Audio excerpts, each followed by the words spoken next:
ವ್ಯತಿರಿಕ್ತವಾಗಿ ನಾವು ನಮ್ಮ ಏನಪ್ಪ ಅಂತಂದರೆ ಒಂದು ಇಂಟಿಗ್ರೇಟೆಡ್ ಅಪ್ರೋಚ್ ಇಟ್ಕೊಂಡಿದ್ದೀವಿ ನಾವು. ಇಂಟಿಗ್ರೇಟೆಡ್ ಅಪ್ರೋಚ್ ಏನಪ್ಪ ಅಂತಂದರೆ ಯಾವುದೇ ಒಬ್ಬ ವ್ಯಕ್ತಿ ಯಾವುದೇ ಒಂದು ಮಟ್ಟದಲ್ಲಿರಲಿ ಇದ್ದಾಗ ಅವನಿಗೆ ನಾವು ಇಮ್ಮಿಡಿಯೇಟಾಗಿ ಅವನಿಗೆ ರಿಹ್ಯಾಬಿಲಿಟೇಷನ್ ಕಡೆ ಥಿಂಕ್ ಮಾಡೋದಿಲ್ಲ. ಅವನ ಒಂದು ಮಾನಸಿಕ ಮಟ್ಟ ಪರ್ಸನಲ್ ಲೆವೆಲಲ್ಲಿ ಯಾವ ಥರ ಇದೆ, ಪರ್ಸನಲ್ ಅಡಾಪ್ಟೇಷನ್ ಅಂತ ಹೇಳ್ತೀವಿ. ನಂತರ ಅವನ ಫ್ಯಾಮಿಲಿ ಲೆವೆಲಲ್ಲಿ ಯಾವ ಥರ ಬಂದಿದೆ, ಆ ಒಂದು ಫ್ಯಾಮಿಲಿ ಅಡಾಪ್ಟೇಷನ್ ಅನ್ನೋದಾಗ್ಬೋದು. ನಂತರ ಪ್ರೊಫೆಷನಲ್ ಅಡಾಪ್ಟೇಷನ್, ಅವನ ವೃತ್ತಿ ಮಾಡ್ತಾ ಇರೋ ಕಡೆ ಯಾವ ಥರ ಬದುಕ್ತಾ ಇದ್ದಾನೆ, ಏನಿದೆ ಅನ್ನೋದನ್ನು. ಅದು ನಾಲ್ಕನೇದಾಗಿ ಬಹಳ ಮುಖ್ಯವಾಗಿ ಸೋಷಿಯಲ್ ಅಡಾಪ್ಟೇಷನ್. ಈ ನಾಲ್ಕನ್ನು ನಾವು ಸಮಗ್ರವಾಗಿ ಅವನೊಂದು ಅಂಕಿಅಂಶಗಳನ್ನ ಕಲೆಕ್ಟ್ ಮಾಡಿ ಪರಿಶೀಲಿಸಿ ಅನಲೈಸ್ ಮಾಡಿ ಅವನ ಒಂದು ದುಶ್ಚಟಕ್ಕೆ ಮೂಲ ಕಾರಣ ಏನು ಅಂತ ಹುಡುಕಿ ನಾವು ಟ್ರೀಟ್ಮೆಂಟ್ ಕೊಡ್ತೀವಿ ನಾವು ಅದನ್ನು. ಸೊ ಇದು ನಾವು ಎಲ್ಲ ರೀತಿ ಬೇರೆ ಹೊರಗಡೆ ಎಲ್ಲ ಟ್ರೀಟ್ಮೆಂಟ್ ಕೊಡೋದಕ್ಕಿಂತ ತೀರಾ ಭಿನ್ನವಾಗಿದ್ದೀವಿ ಅಂತ ನಾವು ಹೇಳ್ಬೋದು. ಓಕೆ, ಯಾವ್ಯಾವ ರೀತಿ ದುಶ್ಚಟಗಳಿಗೆ ನಿಮ್ಮಲ್ಲಿ ಬಂದು ಚಿಕಿತ್ಸೆನ ತಗೋತಾರೆ? ಅಂದ್ರೆ ಕೋಲ್ಡ್ ಲೇಸರ್ ಟ್ರೀಟ್ಮೆಂಟ್ ನೀವು ಕೊಡ್ತಾ ಇದ್ದೀರಲ್ವಾ, ಸೊ ಇದಕ್ಕೆ ಯಾವ್ಯಾವ ದುಶ್ಚಟಗಳಿಗೆ ಟ್ರೀಟ್ಮೆಂಟ್ ಸಿಗ್ತಾ ಇದೆ? ಈಗ ಮುಖ್ಯವಾಗಿ ದುಶ್ಚಟಗಳು ಅಂತ ಹೇಳಬೇಕು ಅಂದ್ರೆ ಸಿಗರೇಟ್, ಬೀಡಿ ಅಂತ ಆಗ್ಬೋದು, ಇಲ್ಲ ಆಲ್ಕೋಹಾಲ್ ಆಗ್ಬೋದು, ಮದ್ಯಪಾನ ಅಂತ ಏನು ಹೇಳ್ತೀವಿ. ಮೂರನೇದಾಗಿ ಡ್ರಗ್ಸ್ ಕೂಡ ಬರ್ತಾರೆ. ಎಲ್ಲಕ್ಕೂ ಮಿಗಿಲಾಗಿ ಸಾಕಷ್ಟು ಜನಕ್ಕೆ ಹೊಸ ಹೊಸ ದುಶ್ಚಟಗಳಿವೆ. ಒಂದು ಪೋರ್ನೋ ಸೈಟ್ಸ್ನ ಅಬ್ಸರ್ವ್ ಮಾಡೋದು, ಇನ್ನೊಂದು ಸೋಷಿಯಲ್ ಸೈಟ್ಸಲ್ಲಿ ಮುಳುಗಿ ತೇಲ್ತಾ ಇರ್ತಾರೆ ಬೆಳಗ್ಗೆಯಿಂದ ರಾತ್ರಿವರೆಗೂ ನಂತರವರೆಗೆ. ನಂತರ ಇಸ್ಪೀಟು, ಈ ಒಂದು ದುಶ್ಚಟಗಳು ಕೂಡ ನಾವು ಪರಿಣಾಮಕಾರಿಯಾಗಿ ಚಿಕಿತ್ಸೆಗಳನ್ನ ಕೊಡ್ತಾ ಇದ್ದೀವಿ ನಾವು. ಅಂದ್ರೆ ಪೇಷಂಟ್ಗಳು ಬಂದು ಅಲ್ಲೇ ಅಡ್ಮಿಟ್ ಆಗಿ ಟ್ರೀಟ್ಮೆಂಟ್ ನ ತಗೋತಾರ, ಅಥವಾ ನೀವು ಯಾವ ರೀತಿಯ ಅವರ ಮೈಂಡ್ ನ ನೀವು ಕನ್ವರ್ಟ್ ಮಾಡಕ್ ಹೋಗ್ತೀರಿ? ಯಾಕಂದ್ರೆ ಹಿಂದಿನ ಕಾಲದಲ್ಲೆಲ್ಲ ಇತ್ತು, ಡ್ರಿಂಕ್ಸ್ ಮಾಡ್ತಾರೆ ಅಂದ್ರೆ ಅವ್ರು ಹೇಳ್ದೇನೆ ನಾವು ಟ್ರೀಟ್ಮೆಂಟ್ ಕೊಡೋದಕ್ಕೆ ಹೋಗ್ತಾ ಇದ್ರು. ಸೊ ಇಲ್ಲಿ ನಿಮ್ಮ ಸೆಂಟರ್ ಅಲ್ಲಿ ಯಾವ ರೀತಿ ಟ್ರೀಟ್ಮೆಂಟ್ಗಳು ಅವರಿಗೆ ಅವೈಲೇಬಲ್ ಇದೆ? ನಾನು ಮೊದಲೇ ಹೇಳಿದಾಗೆ ನಮ್ದು ಡೇ ಕೇರ್ ಸೆಂಟರ್ ಸುಮಾರು ಒಂದು 95% ಆಫ್ ದ ಅಡಿಕ್ಷನ್ ಕೇಸಸ್ ಅಲ್ಲಿ ಈ ಒಂದು ಇನ್ ಪೇಷಂಟ್ ಟ್ರೀಟ್ಮೆಂಟ್ ಅವಶ್ಯಕತೆ ಇಲ್ಲ. ನಾನು ಮೊದಲೇ ಹೇಳಿದಾಗೆ ಈ ಒಂದು 4 adaptation, personal adaptation, family adaptation, social adaptation, ನಂತರ ಪ್ರೊಫೆಷನಲ್ ಅಡಾಪ್ಟೇಷನ್, ಇವು 4 ಗಮನದಲ್ಲಿ ಇಟ್ಕೊಂಡು ನಾವು ಅವನಿಗೆ ಡೇ ಕೇರಲ್ಲೇ ಟ್ರೀಟ್ಮೆಂಟ್ ಕೊಡ್ತೀವಿ. ಎಲ್ಲೆಲ್ಲಿ ಅವನಿಗೆ ಬದಲಾವಣೆಗಳು ತರಬೇಕು ಅನ್ನೋದನ್ನಲ್ಲಿ ಆ ಒಂದು ಸ್ತರದಲ್ಲಿ ನಾವು ಬದಲಾವಣೆ ತರ್ತಾ ಇದ್ದೀವಿ ನಾವು. ನಂತರ ಯಾವುದೇ ಕಾರಣಕ್ಕೆ ಡ್ರಗ್ ಆಂಟಬ್ಯೂಸ್ ಅಂತ ಏನು ಹೇಳಿದ್ವಿ, ಅವನಿಗೆ ಗೊತ್ತಿಲ್ಲದಾಗೆ ಮನೆಯವ್ರಿಗೆ ಹೇಳಿ ಔಷಧಿ ಹಾಕೋ ಕೆಲಸಗಳನ್ನ ನಾವು ಮಾಡೋದಿಲ್ಲ. ನಮ್ಮದೇ ಆದಂತಹ ವಿಶಿಷ್ಟವಾದಂತಹ ಒಂದು ಟ್ರೀಟ್ಮೆಂಟ್ ವ್ಯವಸ್ಥೆ ಇದೆ. ಅಲ್ಲಿ ನಾವು ಫಾಲೋ ಮಾಡೋದು ಒಂದು ಇಂಟಿಗ್ರೇಟೆಡ್ ಅಪ್ರೋಚ್ ಅದು.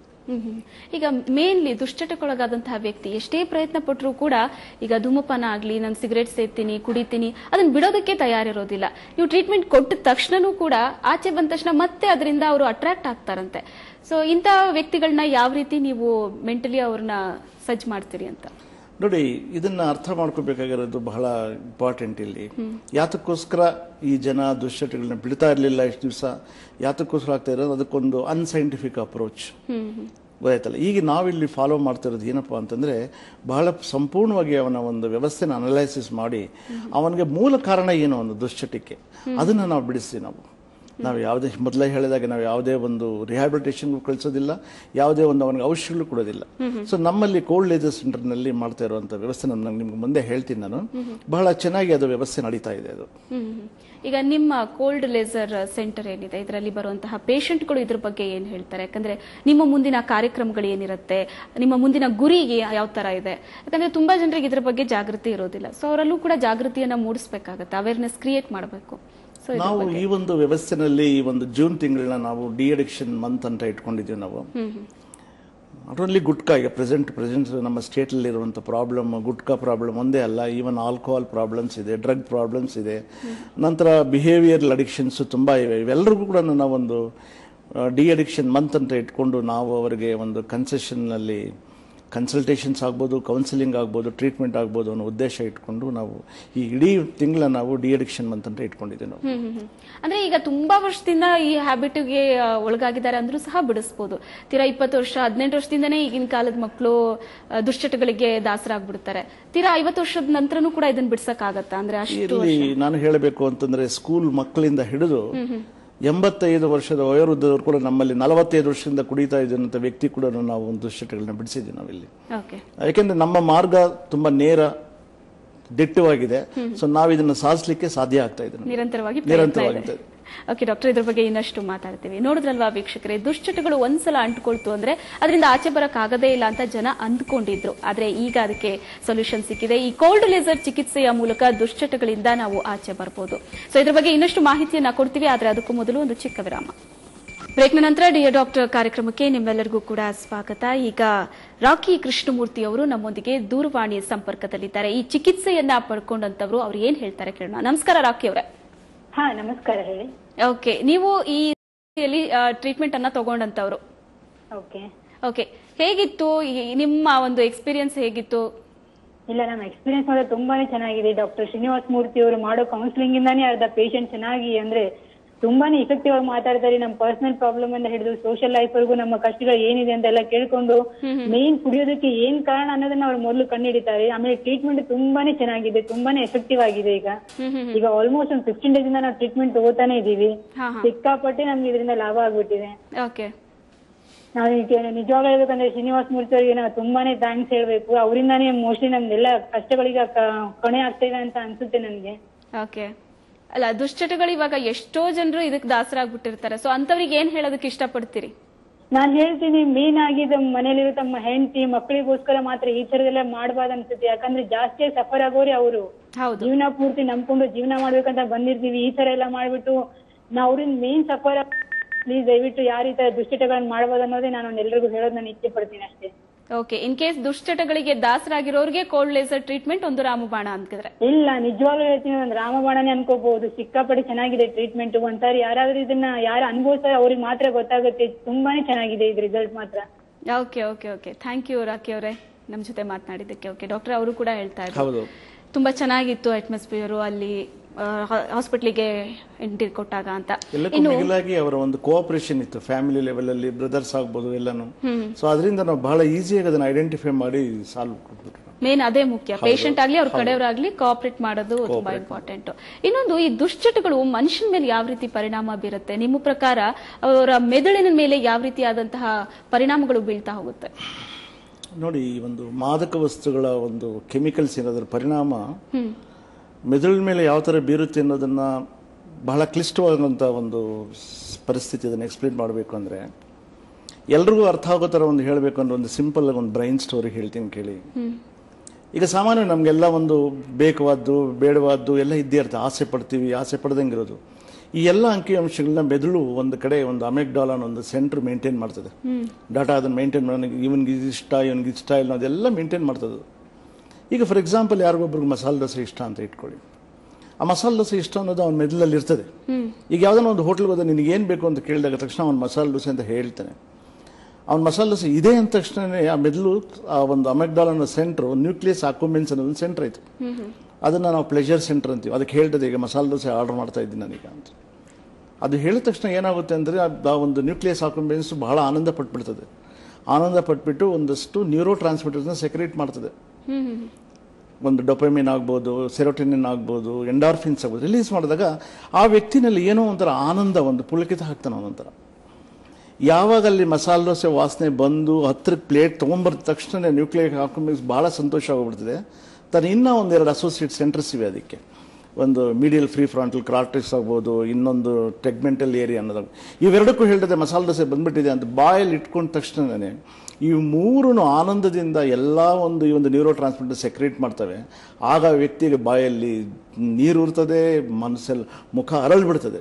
ಸೊ ಇದು ಒಂದು ಸಾಮಾನ್ಯವಾದಂಥ ಒಂದು ಪ್ರಕ್ರಿಯೆ. ಇದನ್ನು ನಮ್ಮ ದೇಹದಲ್ಲಿ ಆಟೋನಾಮಿಕ್ ನರ್ವಸ್ ಫಂಕ್ಷನ್ ಅಂತ ಸ್ವಾಭಾವಿಕವಾಗಿ ಇದು ಮಾಡ್ತಾ ಇರ್ತದೆ.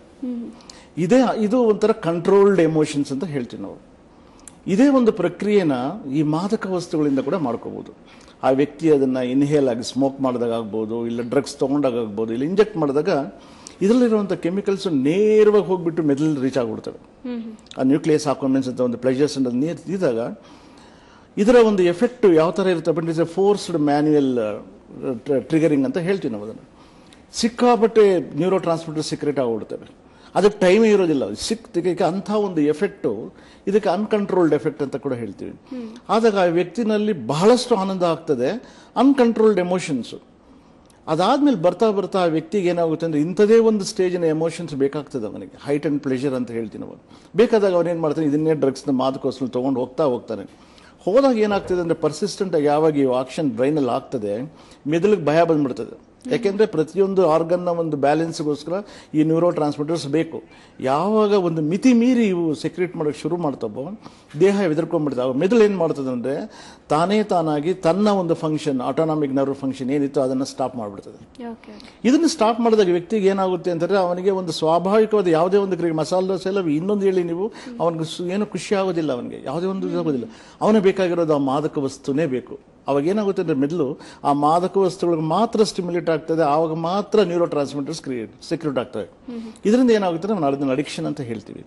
ಯಾವಾಗ ಅವನಿಗೆ ಈ ಒಂದು ಮಾದಕ ವಸ್ತು ಕೈಗೆ ಸಿಗೋದಿಲ್ಲ ಆಗ ಏನಾಗುತ್ತೆ ಅಂದ್ರೆ ಮೆದುಳು ಸೆಕ್ರೇಟ್ ಮಾಡೋದಿಲ್ಲ. ಯಾವಾಗ ಸಿರೋಟಿನಿನ್, ಡೋಪಮಿನ್ ಅಥವಾ ಎಂಡಾರ್ಫಿನ್ ಸೆಕ್ರೇಟ್ ಆಗೋದಿಲ್ಲ ಅವನಲ್ಲಿ ವಿತ್ಡ್ರಾವಲ್ ಸಿಂಪ್ಟಮ್ ಶುರುವಾಗ್ಬಿಡುತ್ತೆ.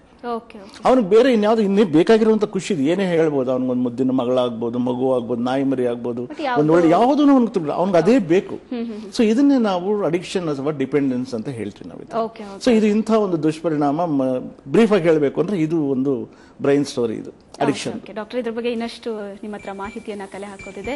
ನೋಡಿದ್ರಲ್ವಾ ವೀಕ್ಷಕರೇ, ಇನ್ನು ಈ ದುಶ್ಚಟಗಳು ಮನುಷ್ಯನ ಮೆದುಳಿನ ಮೇಲೆ ಯಾವ ರೀತಿ ಪರಿಣಾಮ ಬೀರುತ್ತೆ ಅನ್ನೋದ್ರ ಬಗ್ಗೆ ತಿಳ್ಕೊಂಡ್ರೆ, ಇನ್ನು ಕೋಲ್ಡ್ ಲೇಸರ್ ಟ್ರೀಟ್ಮೆಂಟ್ ಆ ಒಂದು ಮಾದಕ ವ್ಯಸನಿಯ ಮೇಲೆ ಯಾವ ರೀತಿಯಾಗಿ ವರ್ಕ್ ಆಗುತ್ತೆ ಅನ್ನೋದ್ರ ಬಗ್ಗೆಯೂ ಬ್ರೇಕ್ನ ನಂತರ ಡಿಯರ್ ಡಾಕ್ಟರ್ ಕಾರ್ಯಕ್ರಮಕ್ಕೆ ಸ್ವಾಗತ. ಒಟ್ಟಾರೆ ದುಶ್ಚಟಗಳನ್ನ ಹೊಂದಿರೋರಿಗೆ ಈ ಕೋಲ್ಡ್ ಲೇಸರ್ ಟ್ರೀಟ್ಮೆಂಟ್ ಯಾವ ರೀತಿ ಪರಿಣಾಮ ಬೀರುತ್ತೆ ಅನ್ನೋದ್ರ ಬಗ್ಗೆ ನಾವು ಮಾತಾಡ್ತಾ ಇದ್ವಿ. ಡಾಕ್ಟರ್, ಬ್ರೇಕ್ಗಿಂತ ಮೊದಲು ಹೇಳಿದ್ರಿ ಈ ಮಾದಕ ವ್ಯಸನಿಗಳ ಮೆದುಳಿನಲ್ಲಿ ಏನೆಲ್ಲ ನಡೀತಾ ಇರುತ್ತೆ ಅಂತ. ಇಂಥ ಸಂದರ್ಭಗಳಲ್ಲಿ ಕೋಲ್ಡ್ ಲೇಸರ್ ಟ್ರೀಟ್ಮೆಂಟ್ ಅನ್ನೋದು ಯಾವ ರೀತಿ ವರ್ಕ್ ಆಗುತ್ತೆ ಅವ್ರ ಮೇಲೆ? ನೋಡಿ, ನಾನಾಗ್ಲೇ ಹೇಳಿದಾಗೆ ಈ ಮೆದುಳಿನ ಮೇಲೆ ಒಂದು ಮಾದಕ ವಸ್ತುಗಳ ಕೆಮಿಕಲ್ಸ್ ಜಾಮ್ ಮಾಡಿಬಿಟ್ಟು ನಮ್ಮ ಒಂದು ಸ್ವಾಭಾವಿಕವಾದ ಕ್ರಿಯೆ, ಆಟೋನಾಮಿಕ್ ನರ್ವ್ಸ್ ಫಂಕ್ಷನ್ ಪ್ಯಾರಲೈಸ್ ಮಾಡಿಬಿಟ್ಟಿರ್ತವೆ. ಆ ಒಂದು ಆಟೋನಾಮಿಕ್ ನರ್ವ್ ಫಂಕ್ಷನ್ ರಿವೈವ್ ಮಾಡಲಿಕ್ಕೆ ಮಾರ್ಗನೇ ಇಲ್ಲ ಬೇರೆ. ಆ ವ್ಯಕ್ತಿಗೆ ಸ್ಟಿಮ್ಯುಲೇಟ್ ಆಗಬೇಕು ಅಂತಂದ್ರೆ ಎಂಡಾರ್ಫಿನ್ಸ್ ಬೇಕು ಅಂದ್ರೆ ಡ್ರಗ್ಸೇ ತಗೋಬೇಕು. ಇಂಥ ಸಂದರ್ಭದಲ್ಲಿ ನಮ್ಮ ಕೋಲ್ಡ್ ಲೇಸರ್ಸು ಬಹಳ ರಾಮಬಾಣ, ಬಹಳ ಎಫೆಕ್ಟಿವ್ ಆಗಿ ಕೆಲಸ ಮಾಡ್ತವೆ. ಇದಕ್ಕೋಸ್ಕರ ನಾವು ಒಂದು ಲೇಸರ್ ಆಕ್ಯುಪಂಕ್ಚರ್ ಅನ್ನೋ ಮೆಥಡ್ ಇಟ್ಕೊಂಡಿದ್ದೀವಿ. ಈ ಆಕ್ಯುಪಂಕ್ಚರ್ ಅನ್ನೋದು ಬಹಳ ಪುರಾತನ ಒಂದು ವೈದ್ಯಕೀಯ ವ್ಯವಸ್ಥೆ. ಇದನ್ನು ನಾವು ಒಂದು ಕಿವಿಗಳ ಮುಖಾಂತರ, ಕಿವಿಯ ಒಂದು ಲೇಸರ್ ಆಕ್ಯುಪಂಕ್ಚರ್ ಪಾಯಿಂಟ್ಸ್ ಇಂದಾಗಲಿ, ಪ್ಲಸ್ ಹ್ಯಾಂಡ್ಸ್ ಇಂದಾಗಲಿ, ಲೆಗ್ಸ್ ಮೇಲೆ ಹಾಕ್ಬಿಟ್ಟು ಬಾಡಿ ಇದರ್ ಪಾಯಿಂಟ್ಸ್ ಮೇಲೆ ನಾವು ಸ್ಟಿಮ್ಯುಲೇಟ್ ಮಾಡ್ತೀವಿ. ಇದನ್ನ ಈ ಲೇಸರ್ ಅನ್ನೋದನ್ನ ಯಾಕೆ ಉಪಯೋಗಿಸಬೇಕು ಅಂತಂದ್ರೆ, ಸಾಮಾನ್ಯವಾಗಿ ನೀಡ್ಲ್ ಆಕ್ಯುಪಂಕ್ಚರ್ ಅಲ್ಲಿ ಅಂತ ಒಂದು ಪ್ರಿಸಿಷನ್ ಇರೋದಿಲ್ಲ, ತುಂಬಾ ಹ್ಯೂಮನ್ ಎರರ್ಸ್ ಇರ್ತವೆ. ಬಟ್ ಲೇಸರ್ನ ಉಪಯೋಗಿಸಿದಾಗ it is a dynamic impulse. Needle ಅನ್ನೋದು it is a static impulse. So ನೀಡ್ಲ್ಗಿನ್ನೂ ನಮ್ಮ ಲೇಸರ್ಸ್ ಆಕ್ಯುಪಂಕ್ಚರ್ ಪಾಯಿಂಟ್ನ ಸ್ಟಿಮ್ಯುಲೇಟ್ ಮಾಡಿದಾಗ ಬಹಳ ಎಫೆಕ್ಟಿವ್ ಆಗಿ ಮೆರಿಡಿಯನ್ಸ್ ಮುಖಾಂತರ ಆ ಒಂದು ಮೆದುಳಿನ ಒಂದು ವ್ಯವಸ್ಥೆ, ಆ ನ್ಯೂಕ್ಲಿಯಸ್ ಆಕ್ಯುಮೆನ್ಸ್ ಆಗ್ಬೋದು, ಮಿಕ್ಕಿದಕ್ಕೊಂದು ಸ್ಟಿಮ್ಯುಲೇಟ್ ಮಾಡುತ್ತೆ. ಸ್ಟಿಮ್ಯುಲೇಟ್ ಮಾಡಿ ಆ ವ್ಯಕ್ತಿಗೆ ಎಂಡಾರ್ಫಿನ್ಸ್ ರಿಲೀಸ್ ಮಾಡಿದಾಗ ಅವನಿಗೆ ಸ್ವಾಭಾವಿಕ ಕ್ರಿಯೆಯಲ್ಲಿ ಏನಾಗುತ್ತೋ ಆ ಕೆಲಸ ಆದಾಗ ಅವನಿಗೆ ಒಂದು ಮಾದಕ ವಸ್ತು ಮೇಲಿರುವಂಥ ವ್ಯಾಮೋಹ ಕಡಿಮೆ ಆಗ್ತದೆ. ಅದನ್ನು ವಿತ್ಡ್ರಾ ಮಾಡಿದಾಗ ಕೂಡ ಅವನಿಗೆ ಅಷ್ಟೊಂದು ವಿತ್ಡ್ರಾವಲ್ ಸಿಂಪ್ಟಮ್ಸ್ ಆಗೋದಿಲ್ಲ. ಇದನ್ನೇ ನಾವು ಒಂದು ಹೊಸ ಒಂದು ಮಾರ್ಗ ಇದು. ಇದುವರೆಗೂ ಏನೊಂದು ಸಿಗದ ಮಾರ್ಗ ಇಲ್ದಂಗೆ ಜನ ಬದುಕ್ತಾ ಇದ್ರು. ಈಗ ಕೋಲ್ಡ್ ಲೇಸರ್ಸ್ ಇಂದ ಎಂಥ ವ್ಯಕ್ತಿ, ಅವನು ಎಂಥ ವ್ಯಸನಿನೇ ಆಗಿರಲಿ, ಅವನಿಗೆ ನಾವು ಒಂದು ಟ್ರೀಟ್ಮೆಂಟ್ ಕೊಡ್ಬೋದು ಅಂತ ನಾನು ಹೇಳ್ತೀನಿ. ಓಕೆ, ಹಾಗಾದ್ರೆ ನಡೆಸ್ತಾ ಇದ್ರಿ ನೀವು. ಸೊ ಇದರ ಮುಂದಿನ ಗುರಿಗಳೇನೇನಿವೆ? ನಾವು ಬಹಳ ಒಂದು ದೊಡ್ಡ ಸದುದ್ದೇಶ ಇಟ್ಕೊಂಡು ಮಾಡಿರೋಂಥ ಸಂಸ್ಥೆ. ಇದೊಂದು ವೃತ್ತಿಪರರಿಂದ ನಡೆಸ್ತಾ ಇರುವಂಥ ಸಂಸ್ಥೆ. ಪ್ಲಸ್ ನಮಗೆ ಒಂದು ಪ್ರಪಂಚದ ಲೇಸರ್ ಸಂಸ್ಥೆಯಿಂದ ಮನ್ನಣೆ ಕೂಡ ಸಿಕ್ಕಿದೆ. ಮುಂದೆ ನಾವು ಇಂಥ ಒಂದು ಏನು ನಾವು ನಡೆಸ್ತಾ ಇದ್ದೀವಿ, ಇದರ ಒಂದು ಏನೊಂದು ಬೆನಿಫಿಟ್ಸ್ ಇದೆ ಎಲ್ಲ ಸಮಾಜಕ್ಕೂ ಸಿಗಬೇಕು. ಪ್ಲಸ್ ಇದರಲ್ಲಿ ಸಾಕಷ್ಟು ಜನ, ಕೋಟ್ಯಾಂತರ ಜನ ನಮ್ಮ ದೇಶದಲ್ಲಿ ನರಳುತ್ತಾ ಇದ್ದಾರೆ. ಆಥ್ರೈಟಿಸ್ ಆಗ್ಬೋದು, ಬೇರೆ ಇನ್ನೇನೇ ಒಂದು ವ್ಯಸನಗಳಾಗ್ಬೋದು, ಸ್ಟ್ರೆಸ್ ಆಗ್ಬೋದು, ಎಲ್ಲದಕ್ಕೂ. ಸೊ ಇವೆಲ್ಲದಕ್ಕೂ ತುಂಬ ಚೆನ್ನಾಗಿ ಕೆಲಸ ಮಾಡ್ತಾ ಇರೋದ್ರಿಂದ ನಾವೊಂದು 106 ಸೆಂಟರ್ಸ್ನ ತೆಗಿಬೇಕು ಅಂತ ಇದ್ದೀವಿ. ಇದಕ್ಕೋಸ್ಕರ ನಾವು ಒಂದಷ್ಟು ಸ್ಟ್ರಾಟಜಿಕ್ ಅಲಯನ್ಸಸ್ ಅಂತಂದರೆ ಡಾಕ್ಟರ್ಸ್ ಜೊತೆಯಲ್ಲಿ, ಹಾಸ್ಪಿಟಲ್ಸ್ ಜೊತೆಯಲ್ಲಿ, ಇಲ್ಲ ಯಾವುದೇ ಒಂದು ಕ್ಲಿನಿಕಲ್ಸ್ ಆಗ್ಬೋದು, ಅದ್ರ ಜೊತೆ ಒಂದು ಅಸೋಸಿಯೇಟ್ ಆಗಿ ನಾವೊಂದು ಸ್ಟ್ರಾಟಜಿಕ್ ಅಲಯನ್ಸ್ ಒಂದು 100 ಸೆಂಟರ್ಸ್ನ ಈ ವರ್ಷದ ಕೊನೆಯೊಳಗಡೆ ತೆಗಿಬೇಕು ಅಂತ ಇದ್ದೀವಿ. ನಂತರ ಮುಂದಿನ ವರ್ಷ ಲೈಕ್ ಮೈಂಡೆಡ್ ಪೀಪಲ್ನ ಇಟ್ಕೊಂಡು ಈಗಾಗಲೇ ಆಲ್ರೆಡಿ ಇಂಡಿಯಾದಲ್ಲಿ ಒಂದು 87 ಸಂಸ್ಥೆಗಳನ್ನ ನಾವು ಗುರುತಿಸ್ಕೊಂಡಿದ್ದೀವಿ. ಅವರೆಲ್ಲರ ಜೊತೆ ಸೇರಿ ಒಂದು ಇಂಡಿಯಾದಲ್ಲಿ ಒಂದು ಏಷ್ಯಾ ಪೆಸಿಫಿಕ್ ಲೇಸರ್ ಕಾನ್ಫರೆನ್ಸ್ ಕೂಡ ಮಾಡಬೇಕು ಅಂತ ಇದ್ದೀವಿ ನಾವು. Okay okay. ಇನ್ನು ನಮ್ಮ ವೀಕ್ಷಕರಿಗೆ ಏನು ಹೇಳೋದಕ್ಕೆ ಇಷ್ಟಪಡ್ತೀರಿ? ಯಾಕಂದ್ರೆ ದುಶ್ಚಟಗಳಿಂದ ಸಫರ್ ಆಗುವಂತವರ ಸಂಖ್ಯೆ ಬಹಳಷ್ಟಿದೆ. ಸೊ ಅಂತಹ ವೀಕ್ಷಕರಿಗೆ ಏನು ಹೇಳ್ತೀರಿ? ವೀಕ್ಷಕರೇ ಒಂದೇ ಒಂದು ಮಾತು ಹೇಳ್ತೀನಿ, ತಾವು ಎಷ್ಟೇ ಡೆಸ್ಪರೇಟ್ ಆಗಿರಿ, ಯಾವುದೇ ಒಂದು ಕಂಡೀಷನ್ ಇರಲಿ, ದಯವಿಟ್ಟು ಬನ್ನಿ. ಇಲ್ಲಿ ಬರೀ ಕೋಲ್ಡ್ ಲೇಸರ್ ಒಂದರಿಂದನೇ ಅಲ್ಲ, ನಮ್ಮಲ್ಲಿ ಸ್ಪೈನ್ ಸರ್ಜನ್ಸ್ ಇದ್ದಾರೆ, ಆರ್ಥೋಪೆಡಿಕ್ ಸರ್ಜನ್ಸ್ ಇದ್ದಾರೆ. ನಿಮಗೆ ಯಾವುದೇ ಒಂದು ಈವನ್ ನಾವು ಒಂದು ಸ್ಟೆಮ್ ಸೆಲ್ ಥೆರಪಿ ಕೂಡ ಅಡಾಪ್ಟ್ ಮಾಡ್ಕೊಂಡಿದ್ದೀವಿ. ನಿಮಗೆ ಒಂದು ಸಮಗ್ರವಾದ ಒಂದು ಸೊಲ್ಯೂಷನ್ ನಾವು ಕೊಡ್ತೀವಿ ಅಂತ ಹೇಳಿ ಬಯಸ್ತೀನಿ. ಓಕೆ ಡಾಕ್ಟರ್, ಇವತ್ತಿನ ಕಾರ್ಯಕ್ರಮದಲ್ಲಿ ದುಶ್ಚಟಗಳ ಬಗ್ಗೆ ಸಾಕಷ್ಟು ಮಾಹಿತಿಯನ್ನ ನೀಡಿದ್ರಿ. ಅದಕ್ಕೆ ಯಾವ ರೀತಿಯಾದಂತಹ ಚಿಕಿತ್ಸೆ ಅಂದ್ರೆ ಕೋಲ್ಡ್ ಲೇಸರ್ ಟ್ರೀಟ್ಮೆಂಟ್ ಯಾವ ರೀತಿ ನಾವು ಕೊಡ್ತೀವಿ, ಅವ್ರ ಮೆದುಳಿನಲ್ಲಿ ಏನ್ ನಡೀತಿರುತ್ತೆ ಅನ್ನೋದ್ರ ಬಗ್ಗೆಯೂ ಕೂಡ ವಿಸ್ತಾರವಾದಂತಹ ಮಾಹಿತಿಯನ್ನ ತಿಳಿಸ್ಕೊಟ್ರಿ. ಧನ್ಯವಾದಗಳು ಡಾಕ್ಟರ್. ನಮಸ್ಕಾರ. ನೋಡಿದ್ರಲ್ವಾ ವೀಕ್ಷಕರೇ, ಧೂಮಪಾನ ಆಗಿರ್ಬೋದು, ಮದ್ಯಪಾನ ಅಥವಾ ಡ್ರಗ್ಸ್, ಇವುಗಳಿಂದ ಇದನ್ನ ತಗೊಳ್ಳುವಂತಹ ಒಬ್ಬ ವ್ಯಕ್ತಿಗೆ ಸಂತೋಷ ಸಿಗಬಹುದು, ಆದ್ರೆ ಅವರ ಸುತ್ತಮುತ್ತ ಇರುವಂತವರು ಅಥವಾ ಅವರ ಕುಟುಂಬದವರು ಇದರಿಂದ ಸಾಕಷ್ಟು ಸಂಕಟವನ್ನ ಅನುಭವಿಸಬೇಕಾಗತ್ತೆ. ಹಾಗಾಗಿ ದುಶ್ಚಟಗಳು ಒಂದು ಸಲ ಅಂಟ್ಕೊಂಡ್ಬಿಟ್ರೆ ಅದು ಹೋಗೋದೇ ಇಲ್ಲ ಅಂತ ಜನ ಕೂಡ ಅಂದ್ಕೊಂಡಿರ್ತಾರೆ. ಆದ್ರೆ ಅದಕ್ಕೆ ರಾಮಬಾಣವಾಗಿ ನಿಲ್ಲೋದು ಕೋಲ್ಡ್ ಲೇಸರ್ ಟ್ರೀಟ್ಮೆಂಟ್. ಸೊ ಇದ್ರ ಬಗ್ಗೆ ಸಾಕಷ್ಟು ಮಾಹಿತಿಯನ್ನ ಇವತ್ತಿನ ಡಿಯರ್ ಡಾಕ್ಟರ್ ಕಾರ್ಯಕ್ರಮದಲ್ಲಿ ನಾವು ನೀಡಿದ್ದೀವಿ. ಇದು ಇವತ್ತಿನ ಡಿಯರ್ ಡಾಕ್ಟರ್ ಕಾರ್ಯಕ್ರಮ. ನೇರ ದಿಟ್ಟ ನಿರಂತರ ಸುದ್ದಿಗಾಗಿ ನೋಡ್ತಾ ಇರಿ ಸುವರ್ಣ ನ್ಯೂಸ್.